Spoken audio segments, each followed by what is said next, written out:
Let's take this previous JEE Advanced question. It says let alpha beta belongs to R be such that the limit x tends to 0, x square sine beta x by alpha x minus sine x is equal to 1. What is the form of the limit? You see, x square tends to 0, sine beta x tends to 0, alpha x tends to 0, sine x tends to 0. So this is 0 by 0 form. The limit is 0 by 0 form and the limiting answer is a finite non-zero value. The limiting answer is a finite non-zero value. So 0 by 0 limit, but the result is finite non-zero. That is only possible when you will convert the function to a polynomial, that is by expansion or approximation, then the least power of x in the numerator and denominator must be same.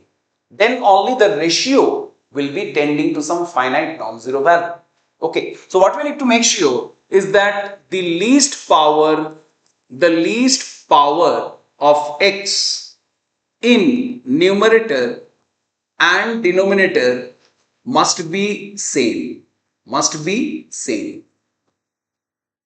If the least power of x in the numerator and denominator is same, then numerator and denominator will be comparable and their ratio will tend to some finite non-zero value. So let us use the approximation technique to write down the least degree term. So we have, see, limit x tends to 0. Let us use approximation. X square into sine beta x. Let us write the first two term in the expansion of sine beta x, that is beta x minus beta cube x cube by 3 factorial divided by alpha x minus, let us expand sine x minus x cube by 3 factorial. So this is the limit. Now if we multiply the numerator, it is becoming limit x tends to 0 beta x cube minus beta cube x to the power 5 by 6 divided by numerator is becoming, let us club these two equivalent term, alpha minus 1 into x plus x cube by 6, right? Now we need to make sure that the least degree term should be same. Least power of x should be same. So here you see that the least power can be only x cube or higher power, right? It can be x cube or x5 because beta can be 0 also, right? So least power of x can be minimum 3. So we should not be having this x term in the denominator because then the least power in the denominator will become lesser than 3. So we need to make sure this coefficient must be equal to 0.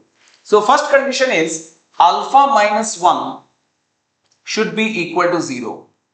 That means the value of alpha is equal to 1. Alpha must be equal to 1. Okay. So if alpha minus 1 is 0, then this term is gone. So now you have this limit value as limit x tends to 0 beta x cube divided by x cube by 6 minus the higher power and here say plus the higher power.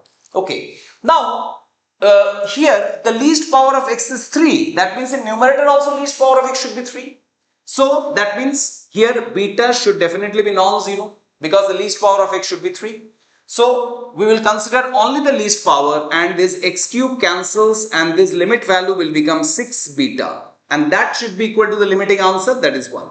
So 6 beta is equal to 1 and alpha we already got 1, so 6 alpha is equal to 6. So we need to find out 6 into alpha plus beta. So 6 into alpha plus beta will be nothing but 6 alpha plus 6 beta. 6 alpha is 6 and 6 beta is 1. So 6 plus 1, answer is going to be 7.